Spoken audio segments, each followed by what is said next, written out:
अब देखते हैं हम लोग loss of exponent for real number. ठीक है, इसमें हम लोग देखेंगे कि अगर किन्हीं दो नंबर का, ठीक है, देखिए फर्स्ट लॉ में आपका बोल रहा है कि अगर दो नंबर्स, ठीक है, जिनका बेस सेम हो मतलब कि जो दो नंबर सेम होना चाहिए। जब सपोज अगर 2 है तो आपका मल्टीप्लाई में भी 2 होना चाहिए। ठीक है, अगर इन पे पावर mn, ठीक है, इनके पावर अगर mn रहा, सपोज 2 पे पावर 4 रहा और 2 पर पावर 6 रहा, ठीक है, इन दोनों को अगर मल्टीप्लाई करेंगे, पावर है ना, उनका दोनों का सम कर देंगे ना आप, तो वो उसके बराबर होगा। डेट मीन्स 2 पर पावर 10 हो जाएगा इसका। ठीक है, 2 पर पावर 10 का वैल्यू और इन दोनों का वैल्यू इक्वल होगा। ठीक है, अब यहाँ पे m और m जो है ना ऑलवेज होल नंबर होगा। ठीक है, अब जैसे यहाँ पर अगर a पर पावर m, ठीक है, उस पर होल पावर अगर m रहा तो क्या होगा, पावर पे अगर पावर रहेगा तो क्या होगा, मल्टीप्लाई होगा। ठीक है, दोनों पावर का मल्टीप्लाई होगा। ठीक है,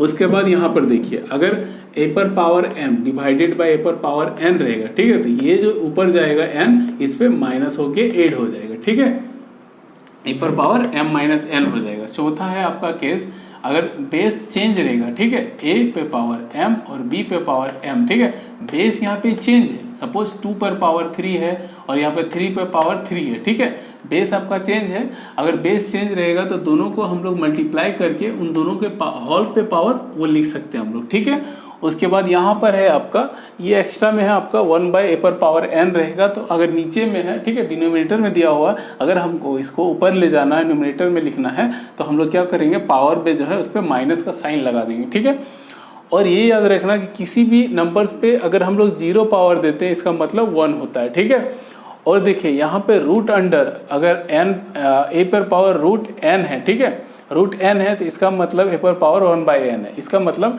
जैसे अगर आपका रूट 2 है, ठीक है, रूट 2 का मतलब होता है 2 पर पावर 1/2। ठीक है,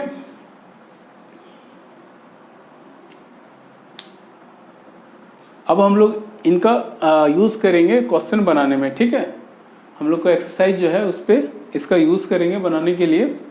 ठीक है, देखिए एक्सरसाइज हम लोग 6.1 में क्वेश्चन नंबर 1 में दिया हुआ है। इसमें हमको 64 पे पावर 1/2, ठीक है, इसमें हम लोग लॉ ऑफ एक्सपोनेंट जो है उसका यूज़ करके इसको सॉल्व करेंगे। ठीक है, चलिए देखते हैं। अब जैसे 64 है, ठीक है, 64 को हम लोग क्या ले सकते हैं, 8 × 8, 64 पे पावर 1/2। ठीक है, अब देखिए 8 × 8, देखिए दोनों सेम बेस है ना, इसमें हम लोग क्या कर सकते हैं, 8 पे पावर 2। देखिए यहाँ पर हम लोगों ने किस लॉ ऑफ एक्सपोनेंट्स का यूज़ किया। देखिए अगर सेम पावर रहता था, ठीक है, सपोज कीजिए अगर 8 पे पावर कुछ नहीं m एंड a पे पावर n, ठीक है, तो हम लोग क्या करते थे, दोनों सेम बेस रहता था तो दोनों का पावर को हम लोग ऐड करते थे। यहाँ पर भी देखिए 8 है × 8, इस पे पावर क्या है 1, इस पे पावर 1 है, तो दोनों का पावर क्या हो जाएगा, 8 हो जाएगा। हमने उस चीज़ का यूज़ किया यहाँ पे। अब यहाँ पे देखिए 8 पे पावर 2 है ना, होल पे पावर 1/2, इसका मतलब 2 × 1/2 हो जाएगा। देखिए हम लोग यहाँ पे क्या यूज़ किया, इस चीज़ का यूज़ किया, a पर पावर n × a पर पावर m क्या हो जाता था, a पर पावर mn, दोनों का मल्टीप्लाई हो जाता है। ठीक है, हमने दोनों का मल्टीप्लाई कर दिया। अब देखिए 2 से कैंसिल हो गया, इसका मतलब 8 पे पावर 1, इसका मतलब 8 है ना, ये सिंपली सॉल्व हो गया। ठीक है, अब अगला क्वेश्चन हम लोग देखते हैं। ठीक है, अगला में अब हम लोग का दिया हुआ है 2 नंबर में 32 पे पावर 1/5। ठीक है, अब देखिए 32 को हम लोग फैक्टर करते हैं। ठीक है, 32 को फैक्टर करेंगे तो कितना हो जाएगा, 2 × 2 4 8 16 32, ठीक है, पावर 5। ठीक है, अब हम लोग यहाँ पर भी ये वाला जो फॉर्मूला था उसका यूज़ करेंगे हम लोग, तो कितना हो जाएगा 1 2 3 4 5, इसका मतलब 2 पर पावर 5 हो जाएगा, होल पे पावर कितना हो जाएगा 1/5। ठीक है, अब क्या लिखेंगे हम लोग, 2 पर पावर 5 × 1/5। देखिए अब ये वाला हम लोगों ने यूज़ किया। ठीक है, इस प्रॉपर्टी का हम लोगों ने यूज़ किया। ठीक है, तो क्या हो जाएगा, 5 से 5 कैंसिल हो जाएगा, 2 पर पावर 1, इसका मतलब 2। ठीक है, अब हम लोग क्वेश्चन नंबर 3 देखते हैं। ठीक है, क्वेश्चन नंबर 3 में है आपका 125। ठीक है, ये क्वेश्चन नंबर 1 का ही 3 है। ठीक है, 125 पे पावर कितना है 1/3। अब देखिए 25 को फैक्टर करेंगे तो कितना होगा, 5:5, 5 × 5 = 25, 25 × 5 = 125। ठीक है, पे पावर 1/3। अब देखिए 5 पे पावर कितना हो जाएगा, यहाँ पे 1 2 3 है ना, 5 पे पावर 3 हो जाएगा और हॉल पे पावर 1/3। अब ये कितना हो जाएगा, 5 पे पावर 3, देखिए ये पावर और इस पे हॉल पावर है तो क्या हो जाएगा, मल्टीप्लाई हो जाएगा, है ना। ये 3 से 3 कैंसिल हो जाएगा, इसका मतलब 5 पे पावर 1, इसका मतलब 5, ठीक है। अब जैसे उसी तरह हम लोग सॉल्व करेंगे। अब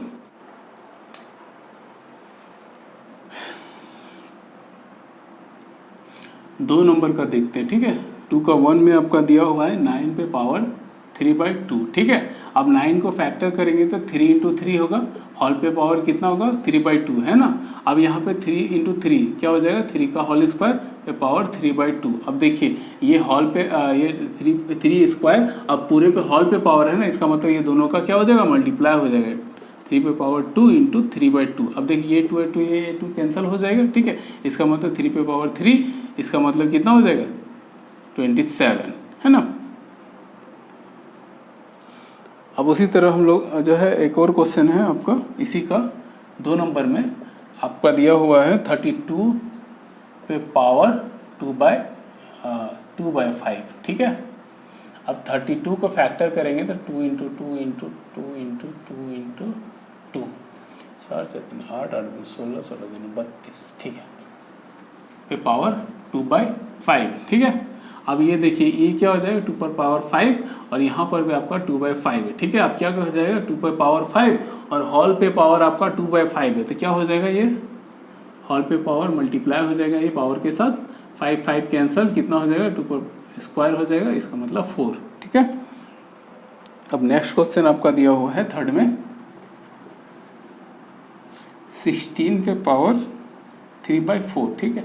अब देखिए 16 को अगर हम फैक्टर करेंगे तो 2 इंटू 2, 4 7 8 8 2 16, चलो ठीक है, ठीक है। इसका मतलब 2 पर पावर 4 और हॉल पे पावर 3/4, ठीक है। आप जो है साइड में कौन सा लो का यूज़ कर रहे हैं, ठीक है, कौन से एक्सपोनेंट लो का यूज़ कर रहे हैं वो भी दिखा सकते हैं। जैसे हम फर्स्ट क्वेश्चन जब आप लोग को बता रहे थे उस तरह भी दिखा सकते हैं या सिंपल आप सॉल्व कर सकते हैं, ठीक है, डायरेक्टली, ठीक है। अब अगर आप सीख गए तो फिर डायरेक्टली सॉल्व कीजिए, ठीक है।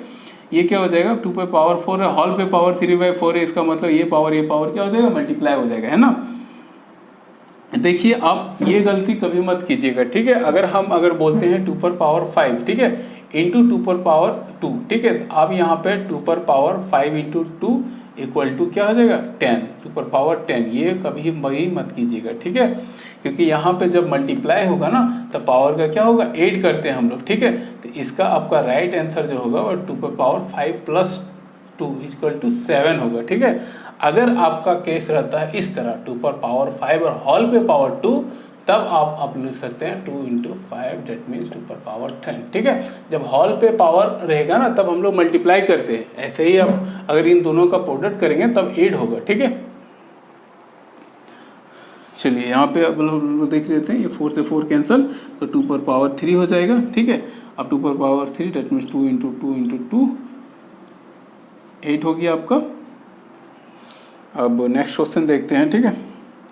नेक्स्ट क्वेश्चन में आपका है 125, ठीक है, 125 पे पावर -1/3, चलिए -1/3 दीजिए इस बार, कोई बात नहीं, पहले माइनस जो दिया हुआ था ना उसको हम लोग प्लस कर लेते हैं, ठीक है। अब देखिए जो ऊपर में न्यूमरेटर में है इसको अगर हम लोग डिनोमिनेटर में ले जाएंगे, ठीक है, तो हम लोग क्या होगा, जो साइन जो है वो चेंज हो जाएगा, माइनस है तो नीचे ले जाएंगे तो प्लस हो जाएगा, ठीक है। इसका मतलब 125 पे पावर 1/3 हो जाएगा अगर हम इसको नीचे ले जाएंगे, ठीक है। यहाँ पे हम लोग इस प्रॉपर्टी का यूज़ किए कि a पर पावर n इक्वल टू क्या होता था 1/a पर पावर -n, ये वाला प्रॉपर्टी, ठीक है। अब हम लोग वो 125 का फैक्टर करेंगे तो 5 इंटू 5 पे पावर 1/3, ठीक है। अब 1 कितना 5 पे पावर 3 पे पावर 1/3, ठीक है। अब यहाँ से सॉल्व करते हैं, यहाँ पे इसका हो जाएगा 1/3 इंटू 1/3, ठीक है। 3 से 3 कैंसल, इसका मतलब 1/5 पे पावर 1, इसका मतलब क्या हो गया 1/5, ठीक है।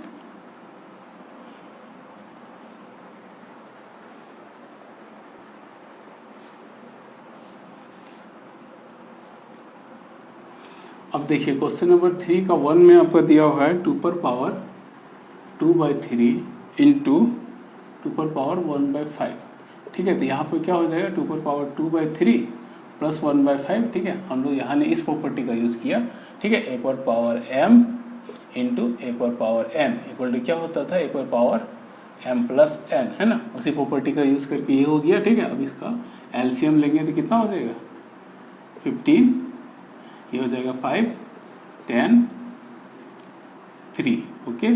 तो 2^13/15, ठीक है।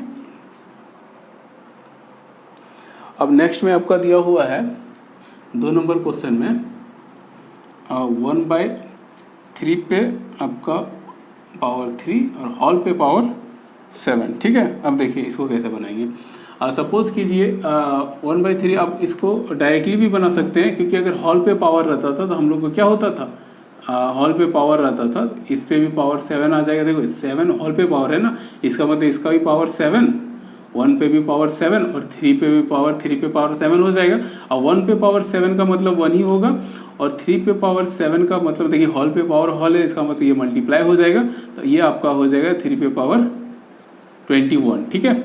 या फिर आप इसको इस तरह भी बना सकते हैं, ठीक है। आप इसको एक काम कीजिए, आप 1/3 पे पावर 3 है ना, अब 1/3 पे पावर 3 को ऊपर ले जाइए तो क्या हो जाएगा -3 पे पावर 3 पे पावर 7। अब इसको इतना कर, अब इसके बाद क्या करेंगे -3 इंटू 7, डेट मीन्स 3 पे पावर -21। अब इसी को आप लिख सकते हैं 3 पे पावर 21, ठीक है। दोनों तरह करके आप बना सकते हैं।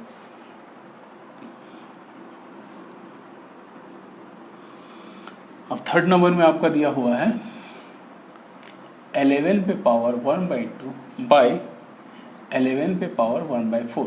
देखिए ये सिंपल सा है। आपका एक काम कीजिए, देखिए ये आपका जो है डिवाइड में दिया हुआ नीचे, ठीक है। जब ये नीचे दिया हुआ है, अगर हम लोग इसको क्या लिख सकते हैं, इतना होगा।